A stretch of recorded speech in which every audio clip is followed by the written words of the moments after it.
I'm in Dr. Jelena Mirkovich's cybersecurity lab in Marina Del Rey, and she focuses on password usage and how to properly encrypt. I'm programming a lot. I've learned, I think, 3 separate languages. So I knew C++ and Java to start with, but I've learned Python, JavaScript, a little bit of JSON, some object-oriented C. But even more important is when you're learning coding and when you're doing specific and solving specific problems in code, it's just pure and unadulterated critical thinking.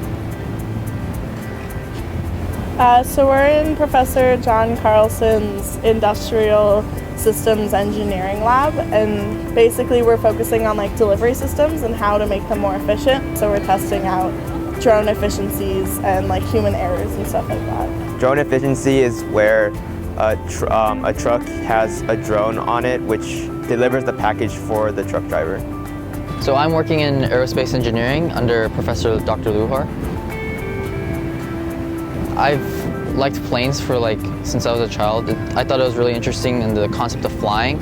While what Luhar does is not necessarily in flying, it's the interactions between fluids and then different structures. It's really fascinating, and that's why I wanted to study it. We created an image analysis by MATLAB coding, so that was one of the big challenging parts.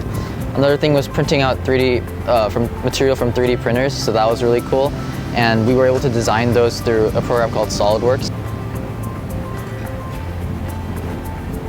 One thing I've done here that's very different from anything I've done in high school is working in a physical lab setting. I mean, I've done experiments in a lab or in a classroom before and in my school, but it's very, very different working with highly trained professionals in such a real setting.